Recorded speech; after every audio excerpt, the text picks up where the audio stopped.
Hey, Abbott, what time is it? It's time for the Abbott and Costello Show. We're on the air for ABC here in Hollywood. Well, what are we waiting for? Let's go with the Abbott and Costello Show.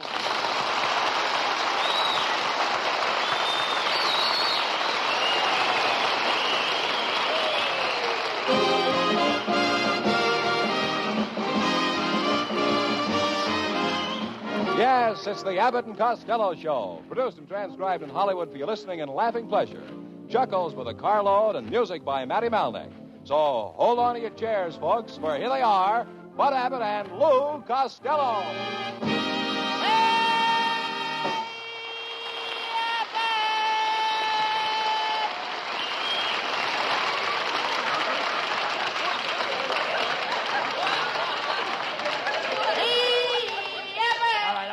Quiet down. It's a money cookie. Quiet down. Quiet down. What are you doing with those boxing gloves? I'm going to enter the Golden Gloves tournament. I've been training. You, a prize fighter? Yes, I'm known as Butcher Boy Costello. Butcher Boy Costello? Yes, I gave my opponent a left to the heart, a right to the kidneys, a left to the chops, and a right cross to the short ribs. And then? He knocked me on my pot roast. You don't even look like a fighter. Being strong is all in the mind, you know, Costello. It is? Sure. You have to think strong. Think of Atlas, and you'll have a shape like him. Think of Hercules, and you'll have a shape like his. That method won't work with me, Abbott. Why not? I keep thinking of Rita Hayworth. What do you think will happen to you if you got knocked around and got punched, drunk, and goofy? I can always be a straight man like you. Sure you can. How do you think you'd look with a cauliflower ear, a mushroom nose, and a squash face? I'd be the only guy in Hollywood with a built-in home garden. Costello, you're a moron. What's that? You're a moron. That's enough, Abbott. One more word out of you and I'll fight. Idiot. That ain't the word. Costello, you're in a class with an imbecile. I know. Want me to help you out with your homework? I'll get him out of here.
You look terrible. I never saw you looking so bad, Lou. What happened to you? What happened? Yeah. You know what happened. What? I don't get a chance to do nothing on the show. Oh, stop. Oh, I went to that quiz show. Truth or coincidences? They asked me a question. When I didn't give them the answer, they hit me over the head with a crowbar and ripped my clothes off and hit me in the face with a pie and squirted dirty water all over me. Well, that's terrible. Yeah, but the joke was on them. It was? Mm-hmm. I knew the answer all the time. You should quit hanging around quiz shows trying to win something for nothing. You ought to get yourself a job and go to work. I tried to. I studied to be a bartender. I went to the bartender school for 2 years, and I still can't get a job. Why not? I can't fix a television set. I thought so. You're just stupid. Your whole family is stupid. Oh, how can you say that? My Uncle Mike is a very brilliant man. He invented the cotton gin, the telephone, and the steamboat. What about Whitney, Bell, and Fulton? Leave the Andrews sisters out of this. What is your Uncle Mike doing now, Lou? He's part-time lifeguard at the Del Mar Hotel swimming pool. Are you kidding? Uncle Mike can't even swim. That's why he's only working part-time. He had a lot of trouble with Aunt May last week. He did? Yeah, he got her a new set of false teeth, and he told her not to take them out. He begged her not to take them out. He pleaded with her not to take them out, but she did. What happened? Her head collapsed. Well,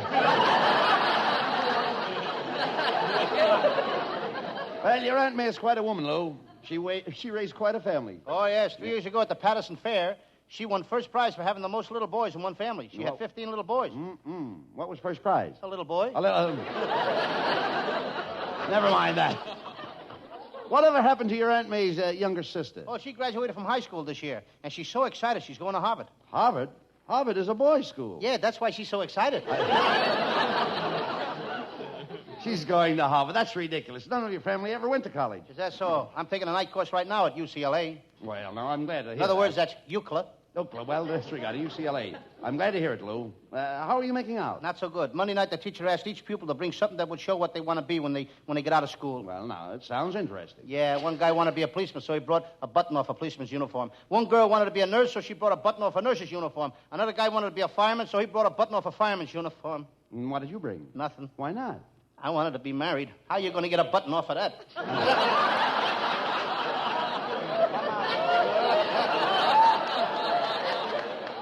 You want to be married. You don't know the first thing about marriage. You don't even know what it takes to make a marriage. I do so. It only takes two people to make a marriage. Well, that's right. A single girl and an anxious mother. As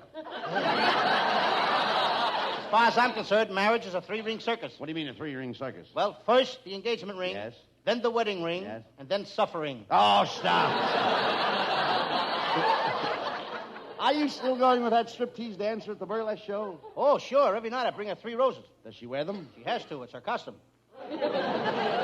What about that new girl that moved into the apartment next to you? Well, I tell you, Abbott, I had a date with her, and she's a bachelor girl. Well, what makes you think she's a bachelor girl? She looks more like a bachelor than she does a girl. How old a girl is she, Lou? Abbott, asking a girl's age is like buying a used car. What do you mean? Well, you know the speedometer has been set back, but you don't know how far.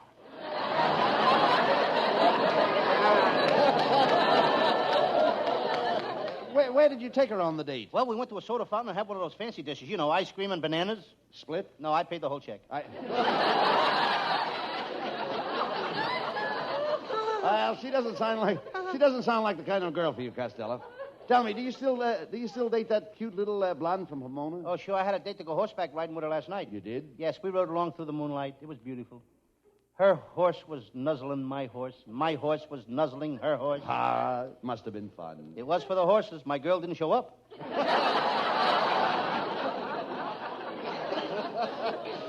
I guess she saw it me because I bought her mother a girdle, and her mother got mad, too. Well, what size does her mother wear? Small, medium, or large? Oh, no. Women's girdles don't come in those sizes, Abbott. They don't? Oh, no. What sizes do they come in? Large, larger, and here comes the showboat.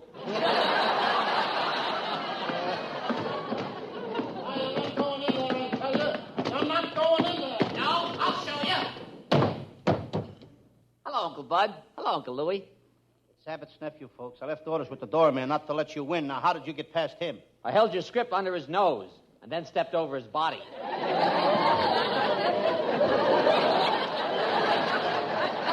There must be a way to keep this guy out of here. Now, I've got it. I'll hypnotize him. Come over here, Norman. Oh, now, wait a minute, Costello. What are you going to do to him? I'm going to hypnotize him and put him to sleep. Look me straight in the eye, Norman. Okay. You're going to sleep. Abba-dabba, sleep. Abba-dabba, sleep. Abba-dabba, sleep. I think it's working, Uncle Louie. It is? Yeah, my Abba-dabba is asleep. Now, you lay off, Norman. He's my sister Olive's boy. And Olive's a very lovely person and a big woman in this town. I noticed that. Your sister Olive is built like the state of Indiana. Just what do you mean? She has a large South Bend. My sister Olive is a leader of society. Before she moved to Hollywood, she was the rage of Kansas City. Your sister Olive would throw any city into a rage. She came to the right place when she came to Hollywood. She's a typical Hollywood girl. What do you mean? A Hollywood girl at 30 has wrinkles. At 35, she has gray hair. And at 40, she becomes a blonde and starts all over again. Say what you want about my sister Olive, but she's a very well-educated woman. She's a college graduate. And she has a sheepskin. I noticed that. She ought to try using Jergens lotion.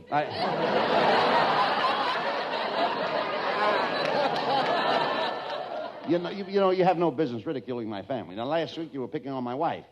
My wife comes from one of the finest families in California. She's a Tracy. Any relation to Dick Tracy? Certainly not. Certainly not. Dick Tracy is a character in a comic book. Your wife is no oil painting.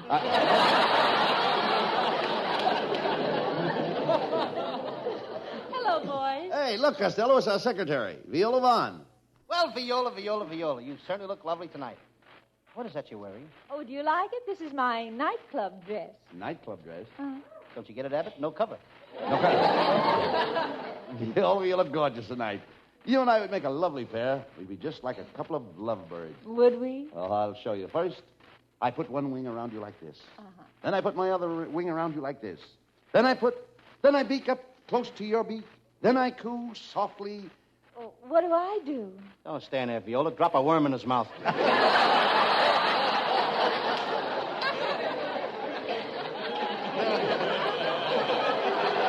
it out. I'm serious about her. And you're not. Why, Viola, I'd bring you the moon on a silver platter. Oh, that's wonderful, Abbott. How about you, Costello? Would you bring me the moon on a silver platter? What do I look like, a waiter? The moon on a silver platter is a poetic expression like they use in song. Oh, you know I wrote a song about the moon? A very beautiful thing, too. Oh, what's the name of it? I call it Carolina Moon, What Are You Doing Over Glendale? Stop, Costello. You know nothing about writing songs. Oh, I not only write songs, I sing them. Why, when I was in kindergarten, every morning I would get up in front of the class and sing Rockabye Baby all the way through. Oh, that was marvelous. Yeah, there was nothing to it. I was 21 years old at the time. You know any other songs, Costello? Oh, every night I lay in bed and I sing an Irish lullaby. Did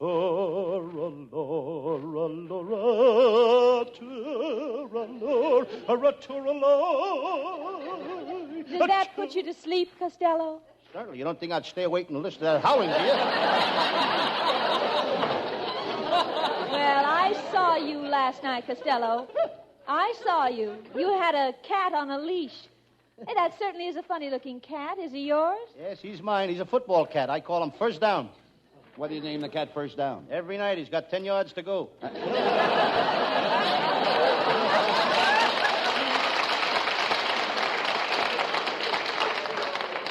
Well, instead of being out walking a cat on a leash, a boy your age ought to be out with a girl. Well, I like cats better. They're smarter than girls anyway. What makes you say that cats are smarter than girls? Well, Abbott, no matter how a girl tries, she can't wash her face with her tongue.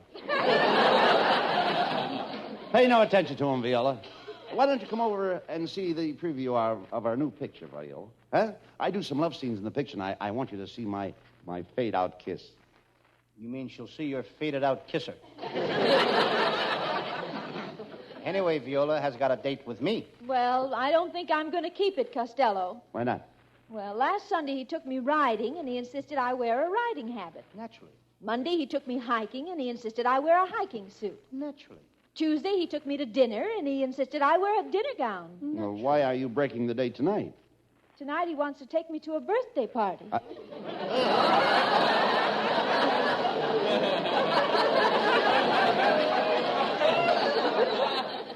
Well, that did it. It's been a lot of fun, and it's been a beautiful evening up to now, Mabel.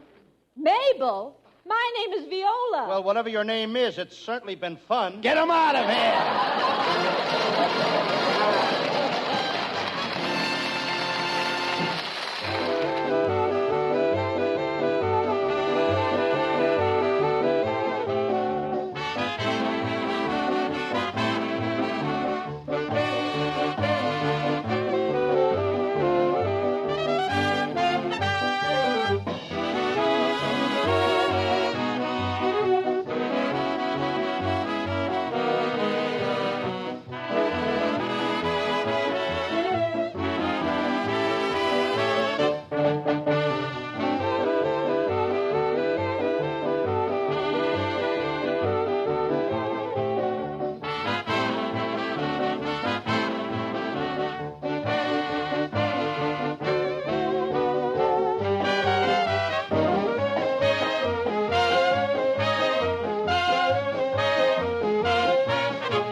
Ladies and gentlemen, Abbott and I heard a young singer in New York several weeks ago, and we liked him very much, and we brought him back to Hollywood to join our show, and here he is, and we hope you like him too, Hal Winters.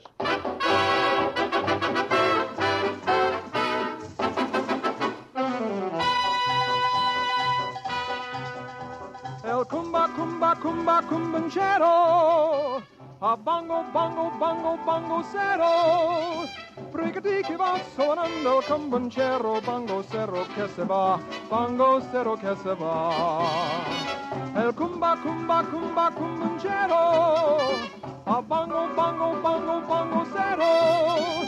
Brigati che va suonando il camboncero, bongo zero che se va, bongo zero che se va. Sueño ritambo brickety, bum bum bum ba. Y sueño ripica brickety, bum bum bum ba. El cumba cumba cumba cumbuncero, a bongo bongo bongo bongo cero. Brickety que va sonando camboncero, bongo cero que se va, bongo cero que se va. El cumba, cumba, cumba, cumbancero. A bongo, bongo, bongo, bongo cero. Reggae que va sonando el cumbancero. Bongo cero que se va. Bongo cero que se va. A cumba, cumba, cumba, cumbancero. A bongo, bongo, bongo, bongo cero. Reggae que va sonando el cumbancero. Bongo cero que se va. Bongo cero que se va. Sueño ritambo brickety, bum bum bum ba.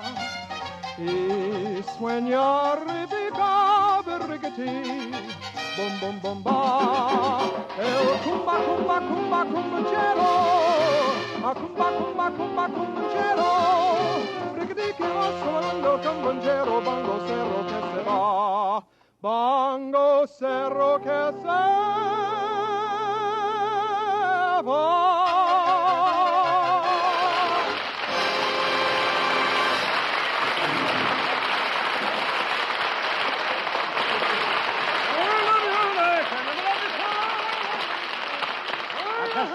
Costello, something's got to be done about the parking conditions around this studio. Tonight I couldn't see a parking space in front of the studio, in back of the studio, or even across the street from the studio. Could be worse. What do you mean? Abbott, suppose you had a car. Yeah.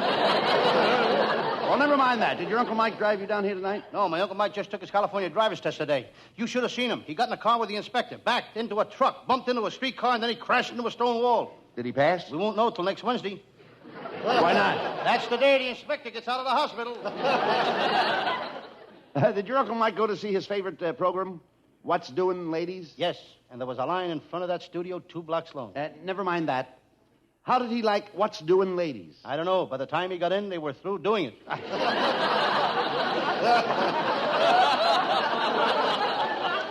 I don't know. You know, your Uncle Mike is an ignoramus. He ought to get himself an education. Yes, he's got one, Abbott. Why, 10 years ago, Uncle Mike was a garbage collector without an education. Then he went to night school, and he graduated. And what a difference that made in him. What is he now? A garbage collector with an education.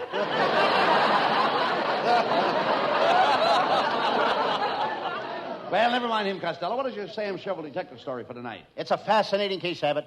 I call it the case of the Curbstone murder, or Gertie, get out of the gutter. And let the water go by. Sounds intriguing. Let's get on with the case. Yeah, let's do that. And now the makers of Smudge Pot cigarettes present the further adventures of Sam Shovel, Private Detective. But first, a word about our product, Smudge Pot cigarettes. Smudge Pots are the only cigarettes that contain no nicotine, no harmful tars, no tobacco. These cigarettes are made only from the finest domestic and Turkish towel.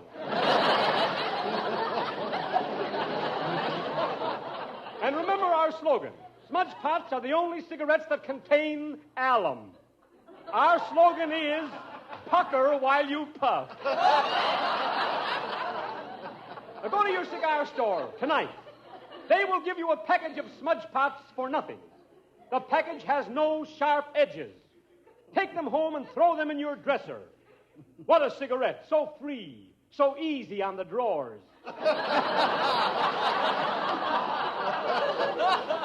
And now to the adventures of Sam Shovel, Private Detective.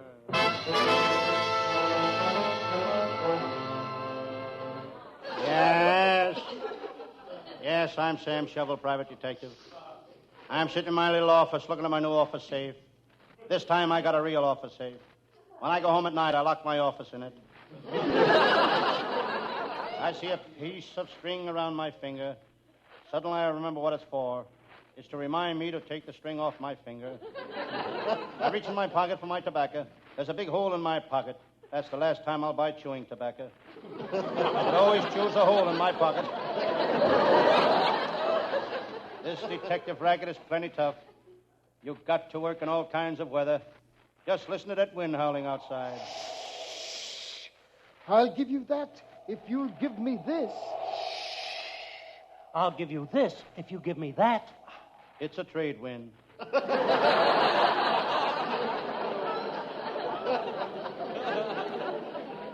It was such a nice night as this that I was called to solve the famous farmyard murder. A fiendish farmer had cut off his hired man's head. He hid it in the alfalfa. What a tough case. It was like finding a noodle in a haystack. I decide to shave. I lather my face. The razor hums through my whiskers. St. Louis woman with all her diamond rings. I always use Gillette Blues blades. I decide to doll up a little in case a client should come in. I put on my swallowtail coat. I take it off. Seems silly for a man my age to wear a coat made of swallowtail. I noticed the headline in the morning paper. The country is in a strange position. On the next page it says eggs are going up. Chickens must be in a strange position, too.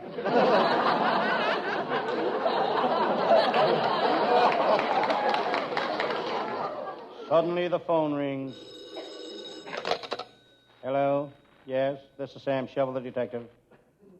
Somebody that wants me to handle a case. Yes? No. No, I can't work that cheap. No, you know my price. What's that? 5,000? Okay, I'll take the case. Right, 5,000. But remember, all Tootsie Rolls, no jelly beans.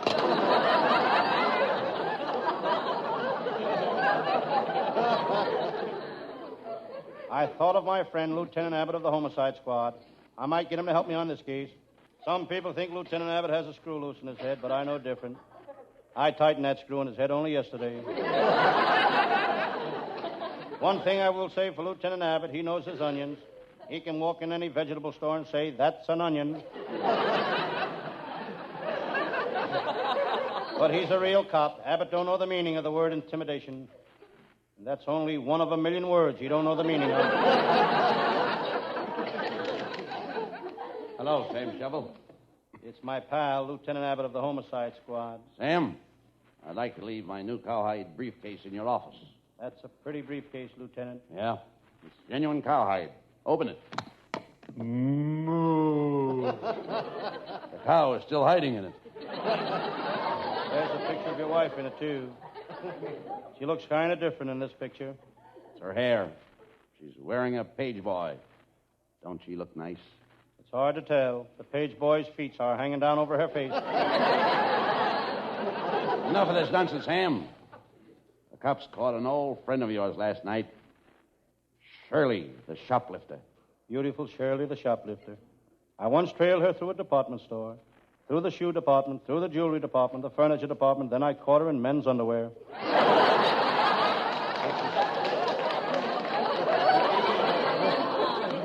This is serious, Sam.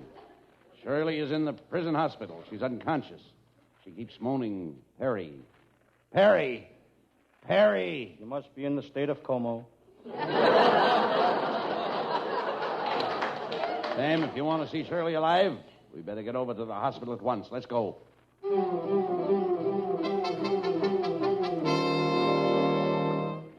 We arrived at the hospital.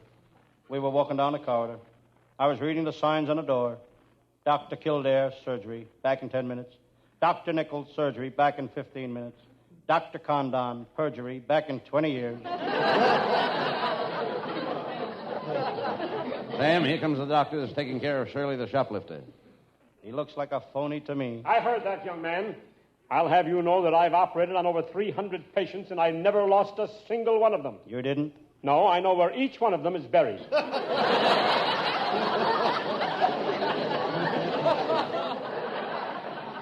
Doctor, can we go in and see Shirley now? Yes, but don't stay too long, please. The patient must not have too much excitement. Why not? How do I know? All the radio doctors say that.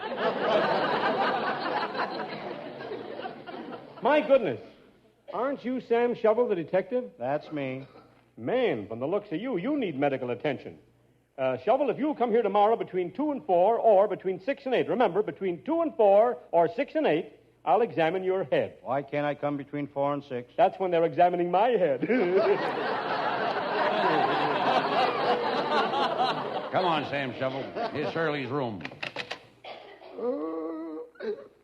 Oh, poor Shirley, my poor Shirley. Sir, who are you?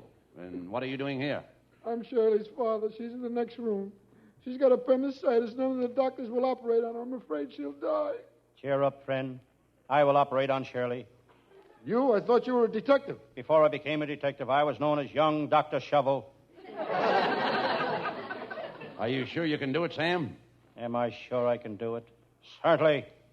I'll skin out to the car and get my satchel of surgical instruments.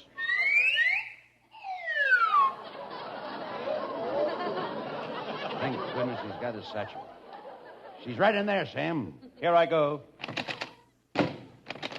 Has anybody got a hammer? Here's a hammer. Thanks. Anybody got a chisel? Here's a chisel. Anybody got a blowtorch? Wait a minute, Sam. Sam, hammer, chisel, blowtorch. What are you doing to Shirley? What, Shirley? First, I got to open my satchel.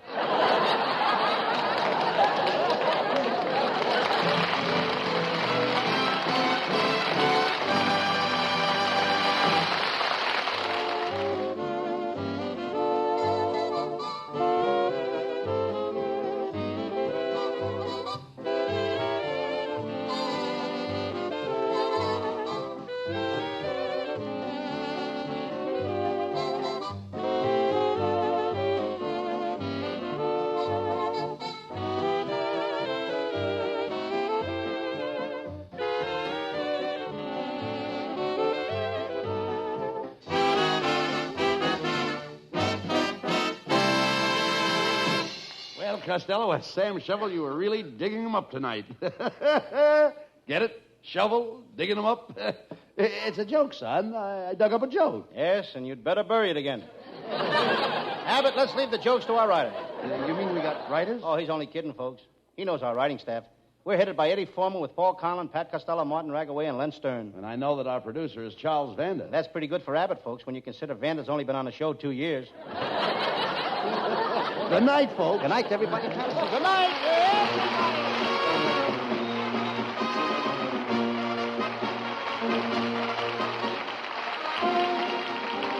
Listen each Thursday night at this time for another great Abbott and Costello show, produced and transcribed in Hollywood. Be sure to stay tuned for the outstanding entertainment which follows throughout the evening on this ABC station.